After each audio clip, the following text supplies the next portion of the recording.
In 1936, Spain was a republic. But in July that year, a group of right-wing generals tried to overthrow the government. The military plotters assumed that their coup d'etat would succeed swiftly. The government of the Republic, in turn, thought it was strong enough to stamp out this erratic rising. Both were terribly wrong. The rising spread to the mainland, and the rebel generals soon controlled great tracts of the countryside. But the workers were now at last given arms, and with loyal police units they defeated the military in most of Spain's industrial cities.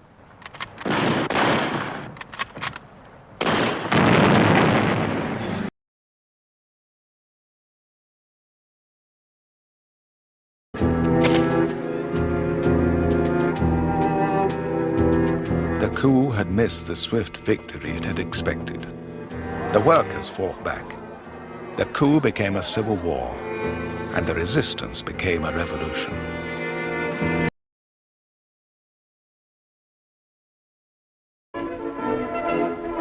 Five years before the Civil War, joyful demonstrations throughout Spain agreed to the proclamation of the Republic.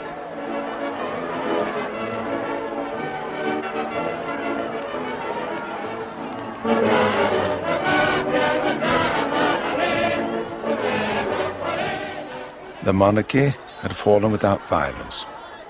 To the crowds, the Republic meant that Spain had broken through to the 20th century, to progress, to a long-delayed victory for social and economic change. The farm laborers and the industrial workers, underpaid, almost unprotected, and frequently unemployed, hoped that the Republic would immediately end exploitation and break the power of the old ruling classes. Narciso Julián was a young socialist at the time. La llegada de la República significaba para la clase obrera una gran esperanza. The birth of the Republic brought great hope among the working class that their aspirations would be satisfied. That was the main feeling among industrial workers and peasants.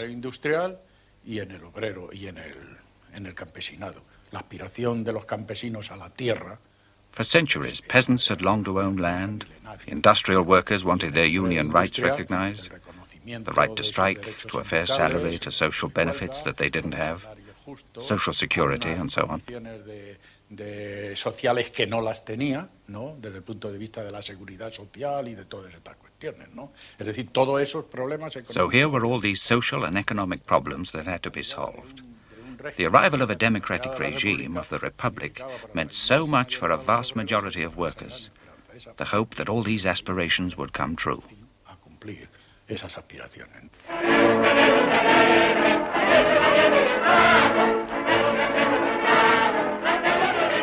For many, the Republic seemed already the revolution. But the Republic's leaders knew that under the new political surface, the pillars of the old society remained untouched. A powerful and deeply conservative church hostile to change. An army accustomed to having the last word in politics. A possessing class determined to defend its privileges. Southern Spain, above all, was an area of big estates, rich landowners. Many were hated by the landless farm laborers, nearly 750,000 of them for whom daily survival was a struggle. On the one side there was a huge number of impoverished laborers, and on the other a few landowners. And this meant tremendous humiliation, to the point where laborers here were hired as though they were cattle in a market.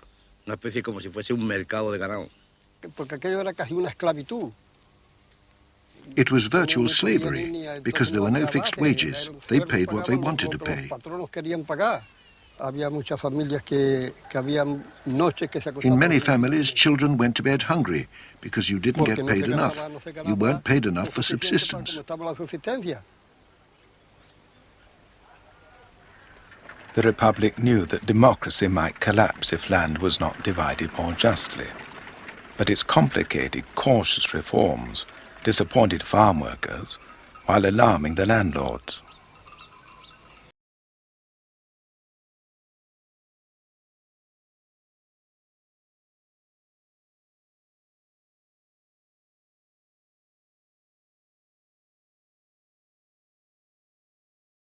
On the left, too, disillusionment was spreading. The hungry, the landless, the unemployed and the underpaid were beginning to confront the state openly. One source of this left-wing opposition was anarchism, gathered round its trade union, the CNT, born during the bloody social conflicts of Barcelona in the early years of the century. The CNT's creed was anarcho-syndicalism, the belief that revolution would lead to total worker self-management. Although the anarchist movement had weakened in the rest of Europe, in Spain it had prospered. By 1932, the CNT claimed over 1 million members.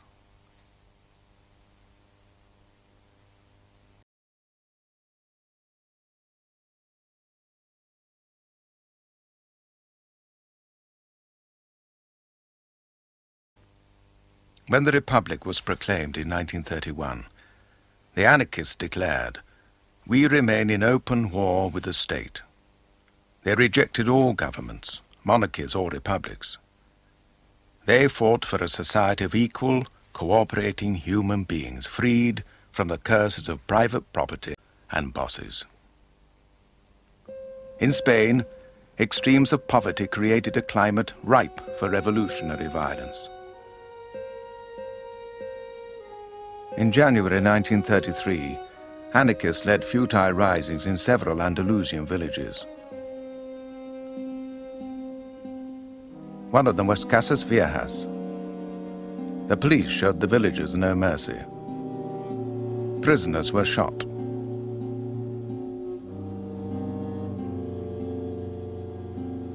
One house defended by anarchists was set alight, and the occupants died. The blame for these tragedies was put on the Republican leaders.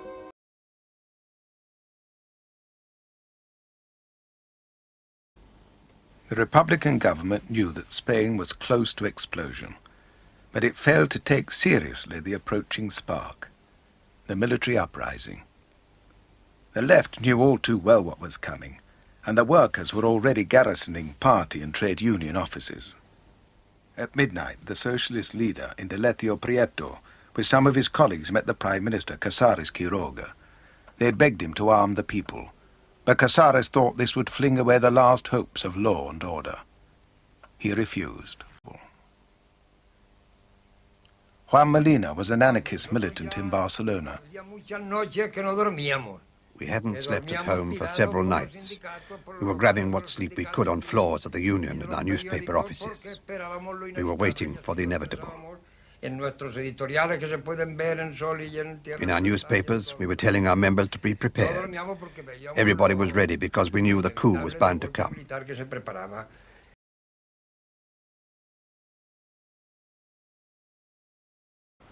But on July 17th, the day before it was planned, the rising erupted here in Melilla.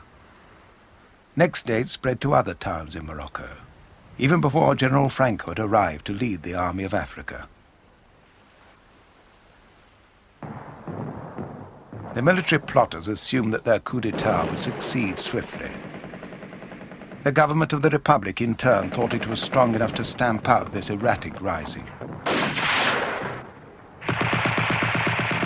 Both were terribly wrong. The rising spread to the mainland, and the rebel generals soon controlled great tracts of the countryside. But the workers were now at last given arms, and with loyal police units they defeated the military in most of Spain's industrial cities.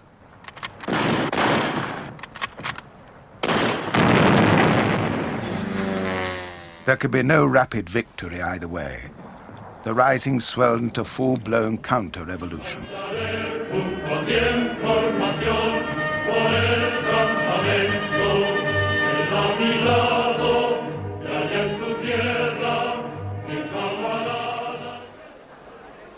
On the other side, the workers now pouring out to the barricades were using their rifles for a Spain which was to become not just republican, but revolutionary.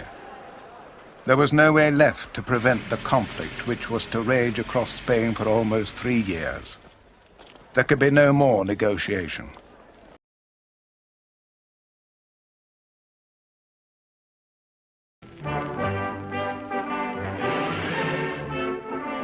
Anarchist columns under leaders like Durruti fiercely defended their independence. By definition, anarchists had to oppose organized militarism.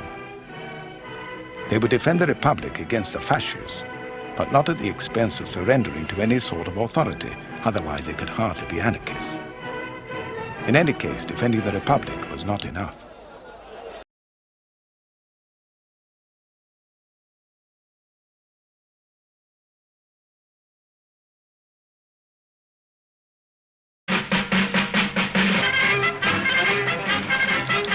From Madrid and other Republican cities, columns of workers' militia set out to fight the army rebels. In these first weeks of the Civil War, the militias were the only real defense of the Republic.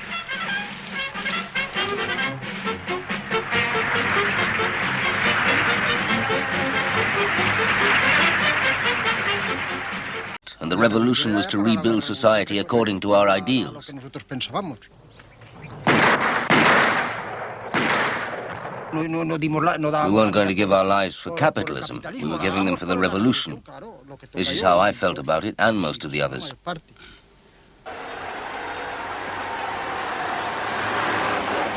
200 miles from the front, Barcelona was now anarchy itself. Governmental authority had gone. The anarchists were the only power. But since they opposed all authority, they logically refused to take power themselves. Instead, their leaders chose to share control of Catalonia in a committee of anti-fascist militias, while the rank and file made their revolution at the roots of society.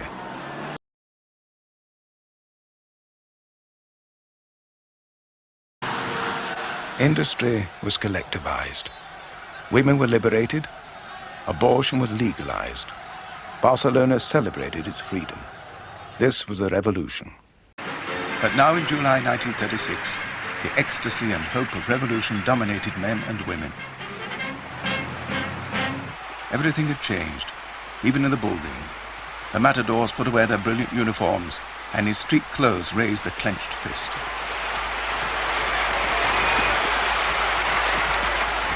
Catalonia was the anarchist stronghold. Here the revolution was more profound, more extreme. By the end of July, anarchists who had seized weapons to defeat the rising dominated the city of Barcelona. It was a moment anarchist militants like Josep Costa had been waiting for. Però en aquells moments, quan se produeix el trencament, quan la societat rebenta, at that moment, when society burst wide open, there was such tremendous enthusiasm among the working class, and this was channeled through the unions, the parties, everywhere.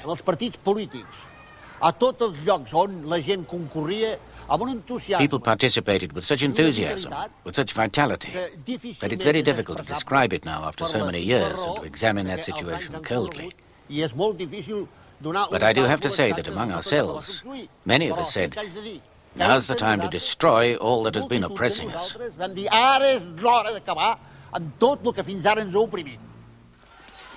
The Catalan government ruled only in name. All structures of power collapsed. The anarchists believed that out of this revolutionary explosion, the people would create their own free society without state or capitalism. Era una Barcelona insòlita. It was an extraordinary Barcelona.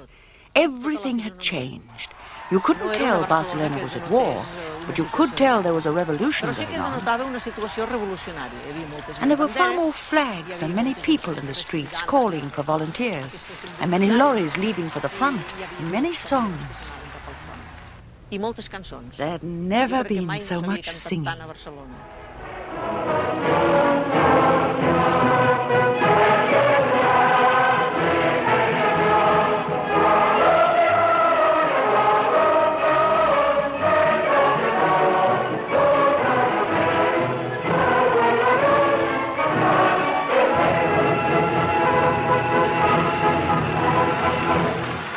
people of Barcelona celebrated. Within days of the army rising, revolution had burst out spontaneously in most of Republican Spain. The Republican government was helpless.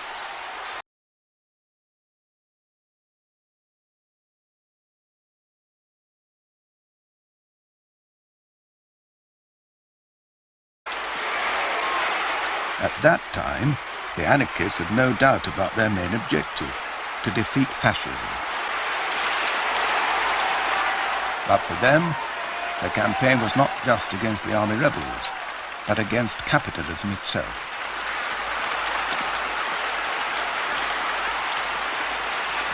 While the columns surged out to defeat the enemy, committees of workers in the town struggled to construct a new order out of the confusion.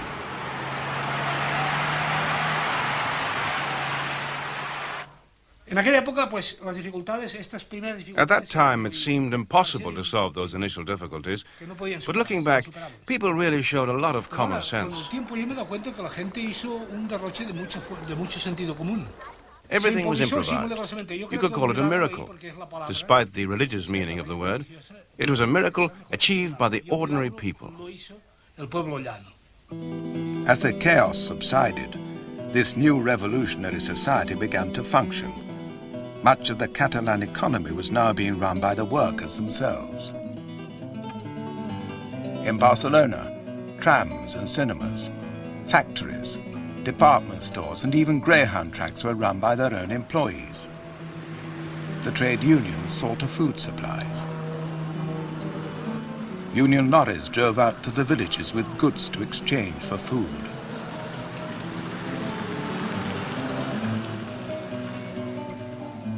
Barter, not purchasing, kept Barcelona fed for the first weeks of the Civil War. In some places, money itself, seen by anarchists as inherently evil, was abolished. Shopping was done with vouchers, issued by local committees. What do these vouchers represent? Well, they had to represent hours of production. The hours spent by a carpenter building a piece of furniture, or the hours spent by a peasant harvesting, working on the fields. Everything was calculated in hours of production. The peasants liked it because it meant making them equal to the industrial workers, making all work equal. Vouchers bought bread at the bakers. But they now also bought lunch at the Barcelona Ritz. The big hotels have been turned into hospitals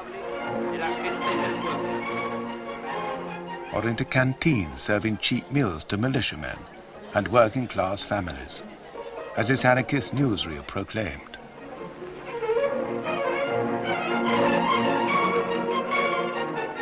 En sus grandes cocinas se prepara la comida para cuantos van al hotel a saciar su apetito.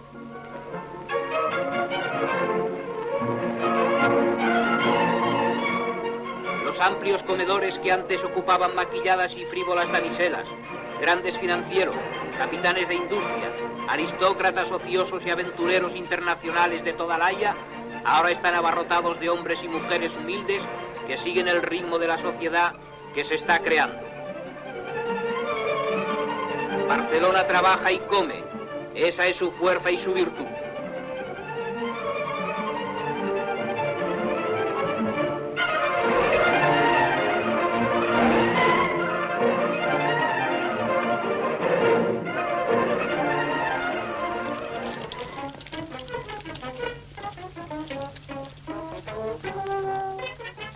Now that the factories and workplaces were in the hands of the workers, anarchist union leaders like Josep Costa fought to start production again.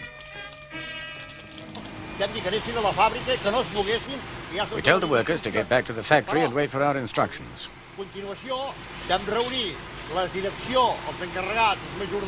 Immediately we called all the factory owners and executives to a meeting at the town hall.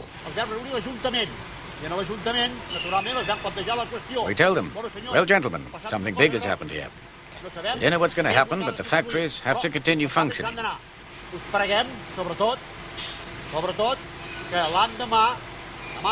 We ask you to be at work again tomorrow at whatever hour you're supposed to start. 5 o'clock or 8 o'clock. Agreed? Agreed. But we have to warn you, labor relations will be very different from now on. The CNT, the anarchist trade union, had been taken by surprise when the revolution began. It was anarchist militants who rallied the workers to take over their industries. Where the old bosses remained, they had to take orders from these workers' committees. Nearly 2,000 enterprises were collectivized in Catalonia, the greatest experiment in workers' self-management Western Europe has ever seen. The workers now set about improving their working conditions. Free medical care and adequate pensions were introduced. But at the same time, some of the old employers were hounded as enemies of the people.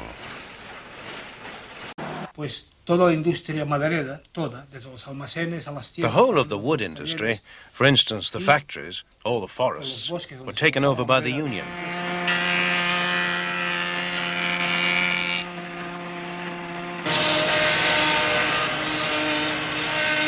The union said, let's collectivize it all. And then there was a kind of takeover, and they created what was called socialized wood industry. The first thing that was done was something rather strange, but it was something the workers had never managed to get, and that was healthy working conditions in the workshops. 80 or 90 small workshops were closed because they didn't have enough lighting or ventilation, or the machinery was unsafe. Big production units were created instead.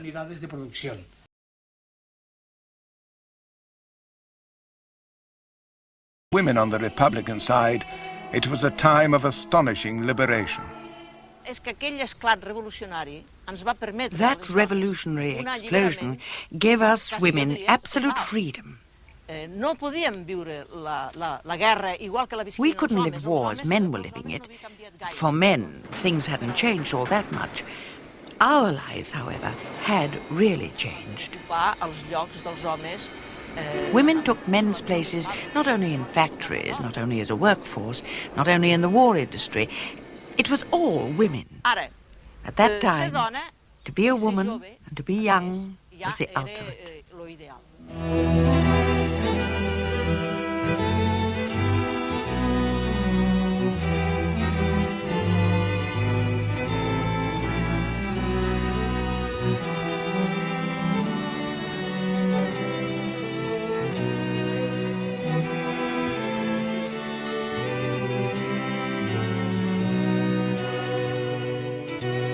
The revolution brought women instant and radical changes. Abortion was soon made available on demand.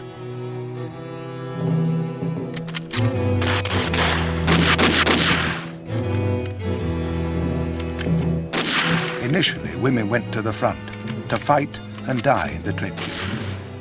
For Spanish feminists, prostitution was a relic of capitalist exploitation, to be abolished.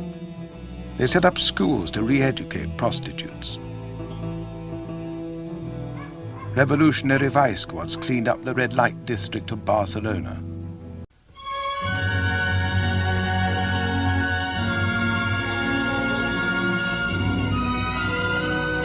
Anarchists disapproved of marriage, believing that couples should unite or part freely, without any license from church or state.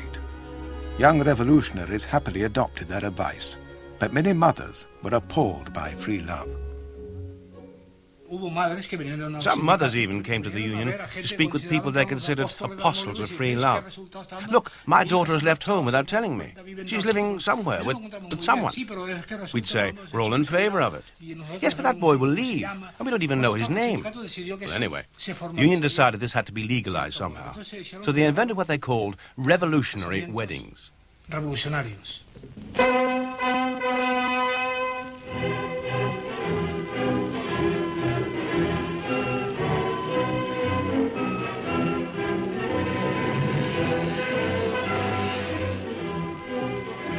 Revolutionary weddings took many different forms. This is what happened in the Barcelona Woodworkers Union. We made 3 copies of the marriage certificate, the original and 2 more. The union kept the original, and 1 copy each was given to the man and the woman, who were told, if at any time you have any problems and wish to separate, come here with both pieces of paper. We'll take our copy and set fire to the 3 of them, and you'll be free again. That was the official wedding ceremony.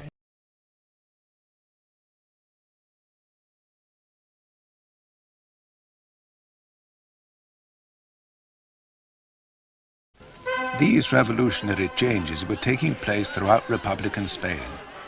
Led by improvised military commanders like Buenaventura Durruti, the militia columns pushed their way towards the front.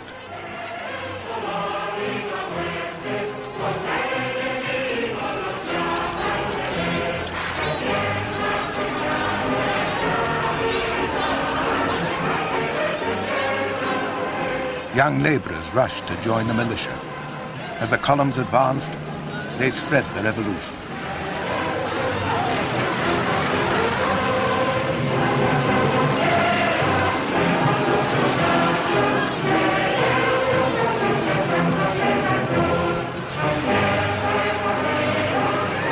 The ancient dream of a collective society without profit or property was made reality in the villages of Aragon. In many places, money itself was abolished.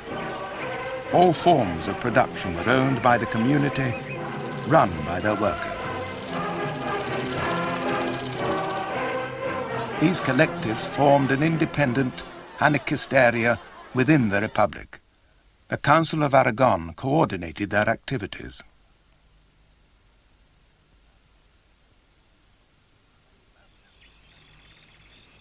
Mas de las Matas was one of the many Aragonese villages collectivized in the summer of 1936. For the villagers, the experience has now become a well-remembered legend. These 3 men were among the young local anarchists who abolished private property in Mas de las Matas. Benigno Castañer was a carpenter. We built a sufficiently large workshop on the outskirts of the village, and all the carpenters went to work there. They appointed a delegate to represent them at the collectivization committee. The same was done for the bricklayers, the barbers, the blacksmiths, for every trade. The tailors also. Well, all the barbers had joined the collective voluntarily. They were all in it voluntarily, weren't they? A large shop was found for them, and the 3 or 4 barbers in the village all brought along their tools and their chairs, and they all worked there for free. And most of their work was done when the peasants came back from the fields in the evening. This also caused some problems, because some people would say, look at those lazy barbers. They spend the whole day walking around doing nothing. So we had to explain to everybody that they worked until 10 p.m. so that everybody could be served. Some people just didn't realize how late the barbers had to work. Well, this is one of those minor inconveniences. Money was abolished, and we created what we called the family card, with all the members of the family, and everything that wasn't produced here was allotted according to the numbers in each family.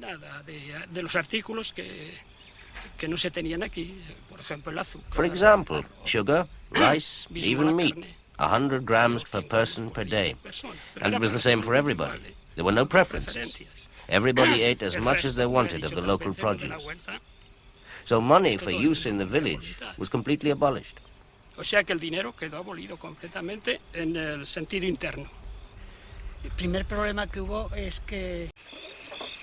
The anarchist peasants in Mas de las Matas and in other villages, collectivization brought instant benefits.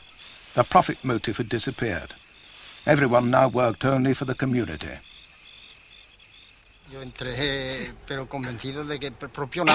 I joined the collective fully convinced, and I gave everything. At home they were nearly crying because I took everything to the collective. Our sheep, all our money, everything. And with such enthusiasm. And working as much as we did before because the harvest had been delayed. We worked day and night. In this summer of 1936, the revolution was triumphing in most of Republican Spain. But it was already failing in its most basic task, to win the war.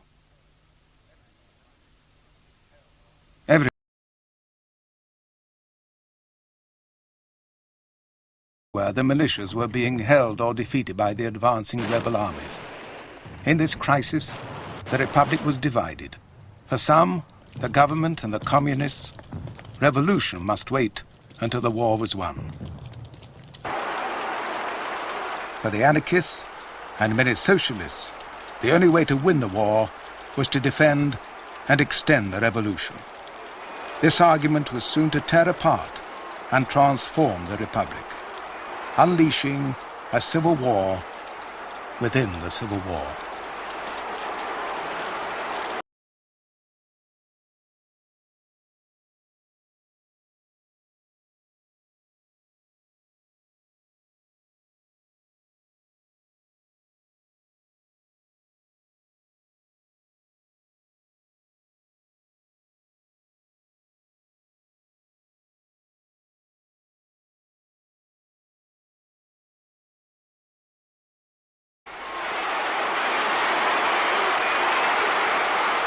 In September 1936, the Socialist Union leader Francisco Lago Caballero formed a so-called Government of Victory with socialist and communist ministers. A strong military command was formed. Further revolution was discouraged.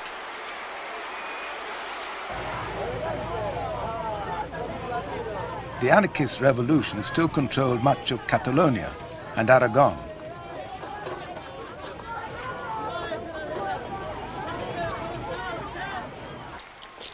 The anarchist leaders refused on principle to join the new central government. But this Government of Victory was going to centralize political decision-making and leave the anarchists out in the cold. In Catalonia, the anarchist heartland, anarchist collectivization was being checked. The regional government was asserting control of the industries which anarchists had collectivized. Josep Tarradellas was the Catalan finance councillor. I was the first councillor and finance councillor of the regional government, the Generalitat. Therefore, faced with the CNT's refusal to allow control over the collectivized industries, I ordered all the banks not to cash any checks or hand over money to them without my permission. So the workers found themselves in a difficult situation. They would run out of money, and at the bank they'd be told, "No, I need the Generalitat's permission." So then they would come to us, and we would say, "No, unless you allow us to control the collective."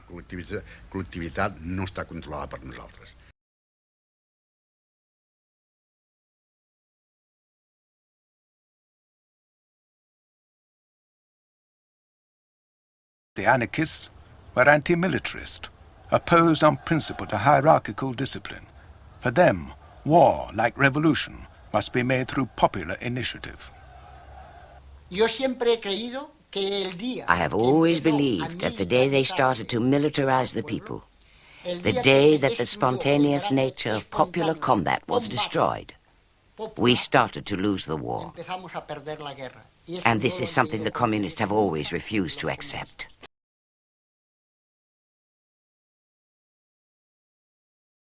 By the 1st of May 1937, the political tension in Barcelona was so acute that the May Day parade had to be cancelled. The anarchists were still powerful in the city.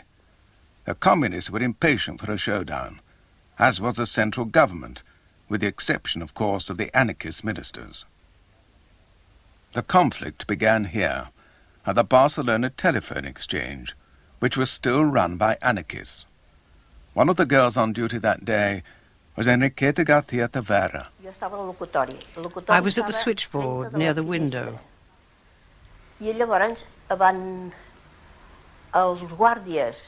The anarchist guards were half asleep over their rifles.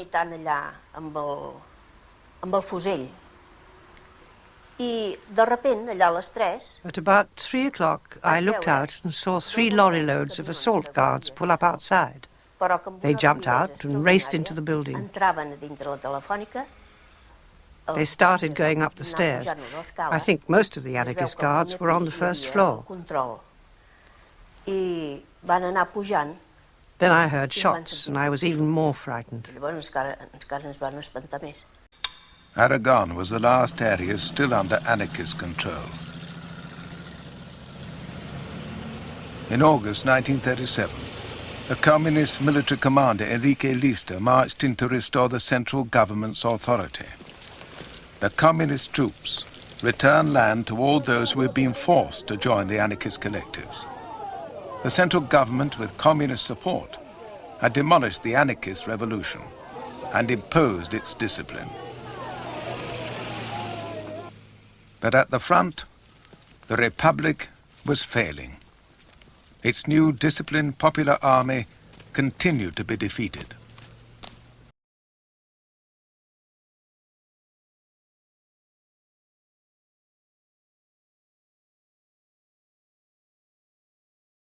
By February 1938, the nationalist troops were marching towards the sea.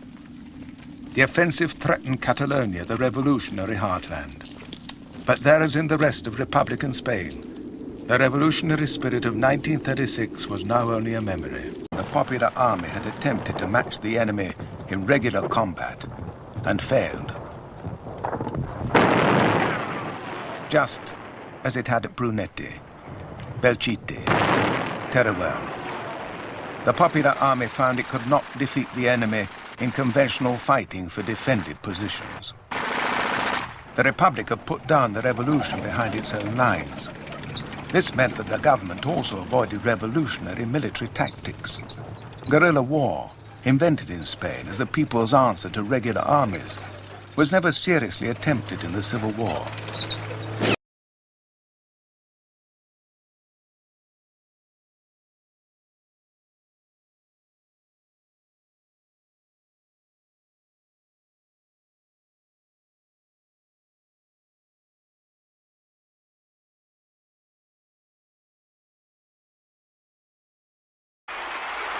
Some anarchists now feel that their refusal to take power was the beginning of their undoing.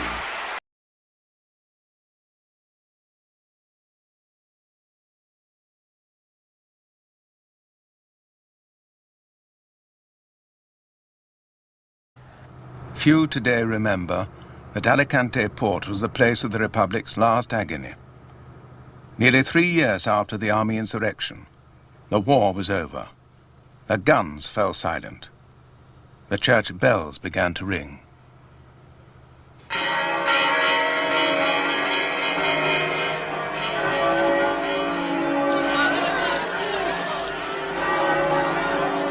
Over the radio, a nationalist announcer delivered Franco's final war communique.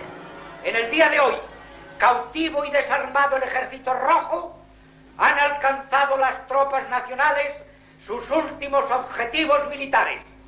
La guerra ha terminado. Burgos, 1 de abril de 1939, año de la victoria. El generalísimo Franco.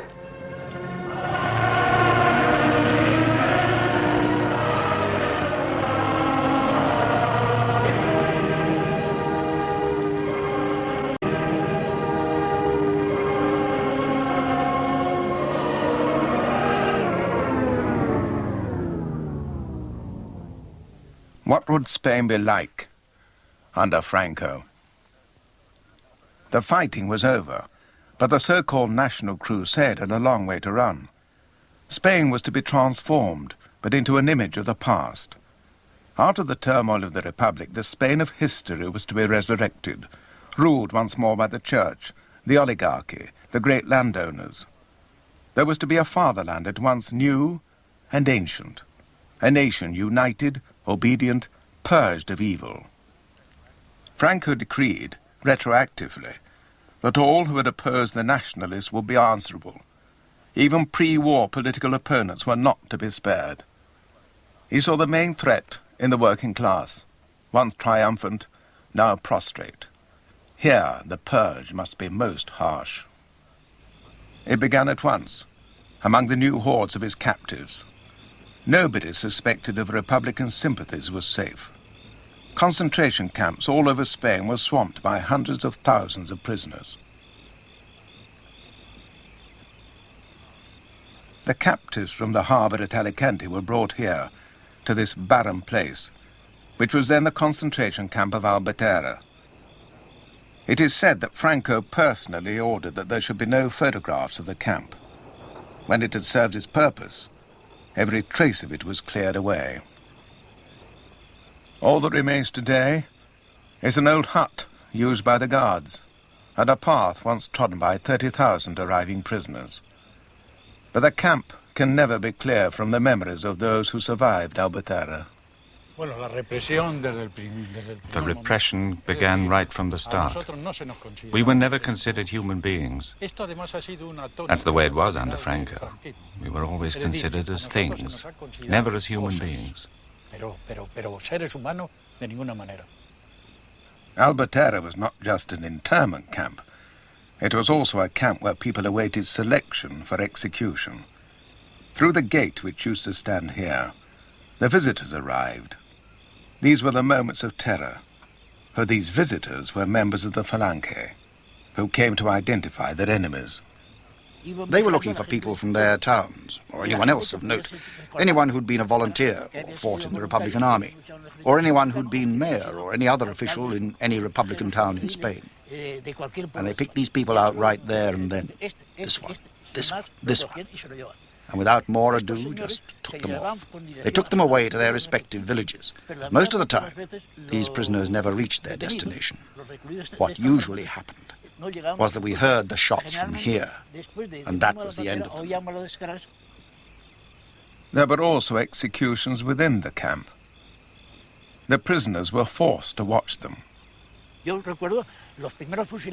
remember the first executions. I'd been locked up in the punishment area. There were 3 lads they shot. They'd lined us up at machine gun point. And one of the lads, a commissar, said to everyone, "Keep calm, comrades, don't make a move. They'll use it as an excuse to kill us all." And they shot him right there in front of us. Nobody knows how many of the 30,000 who went into Albatera perished by execution or just callous neglect. Most people know what the Nazi extermination camps were like. They've seen films of them. I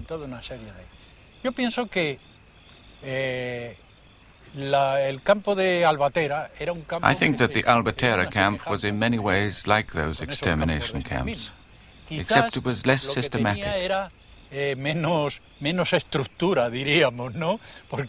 Everything here was less organized. In the concentration camps, persecution was still haphazard, but soon the policy of systematic repression began. The prison population increased by over 200,000 people.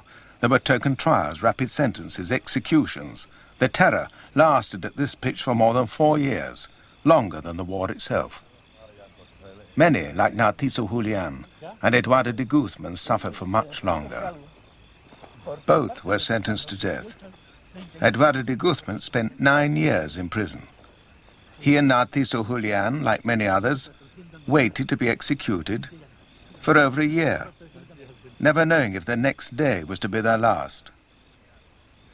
Narciso Julián was to spend 25 years in prison.